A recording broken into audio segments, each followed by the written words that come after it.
This video is brought to you by BossRootin.com. Fight me, a fearless expression. What are you willing to fight for? And PowerPerformanceProducts.com, where you can receive $10 off your purchase of Body Storm and Body Effects. Feels good, man. I guess we'll probably both get Fight of the Night bonus. Takes two to do that, so. Lucky for him, he gets another bonus, if we get it, of course. You really got the crowd going, and you seem really energized, really, talking with the crowd and getting the fans going. Felt good tonight, didn't it? Yeah, man, that's the kind of fight I like right there. A man that'll fight you, and I hit him hard, he didn't back down. He hit me hard, I didn't back down. That's what I come to do, man. Put on a good show. I think Atlanta really enjoyed that fight. And was there a point in the fight when you felt like it was going to be your way, when it was getting towards your type of fight? Yeah, the beginning of the fight.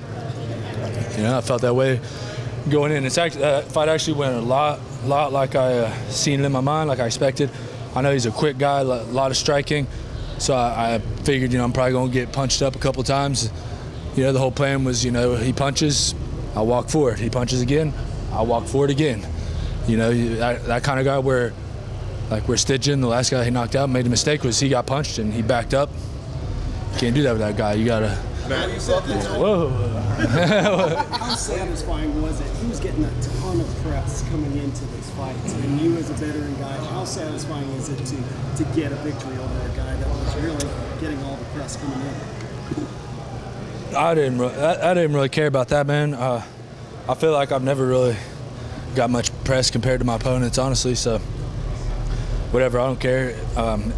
It feels good to put on a great show and hopefully get my first bonus in my 11th or 12th UFC fight. Even though I feel like I've had a few good fights, a few good performances that were worthy.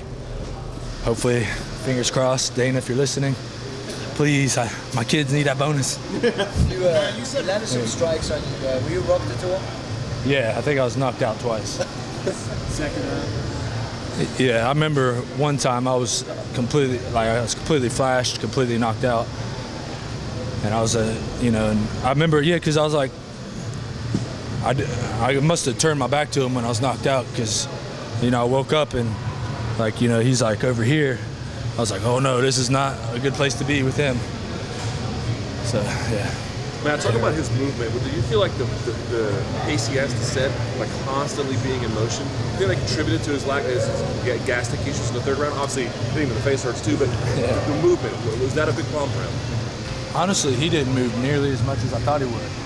That was actually, I started picking up on that, and that's where I started landing a few more shots. Because I expected every time I threw for him to just be completely out of there.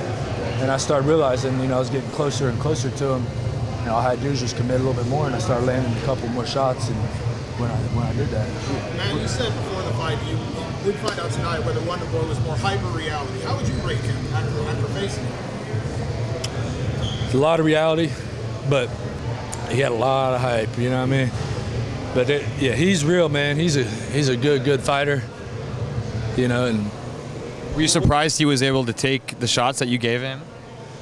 Yeah, he rolled with the punches pretty well. I wasn't really surprised, man. He's a hard dude to really catch clean. And honestly, it was like, if I had to do it again, I felt like I'd be more confident, because I kind of expected, like I said, a lot more harder to hit. I thought he was going to move a lot more than he did.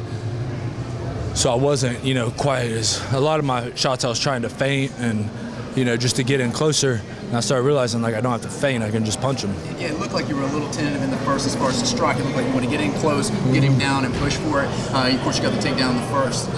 After that, it looked like you slowed down a little bit. Both of you guys were slowing down a little bit. But then as you started to pick up, you started to strike a little more. Did his power start to wane off? I mean, you said that, was it just you were concerned with the power on?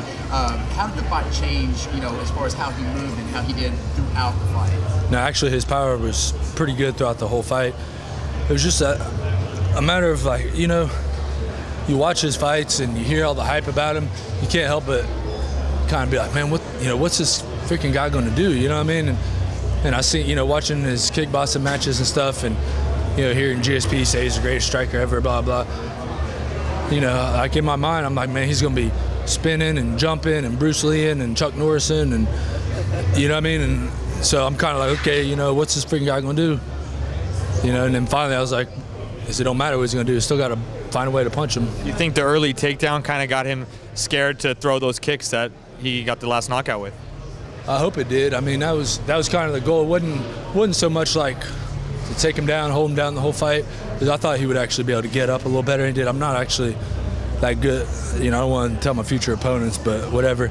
You know, I'm not that great at holding him down, but, you know, I can take him down a lot better than I can hold him down. But, you know, the idea was, you know, for him to immediately not know if I'm going to be looking for a shot, takedown, or if I'm going to be trying to strike. And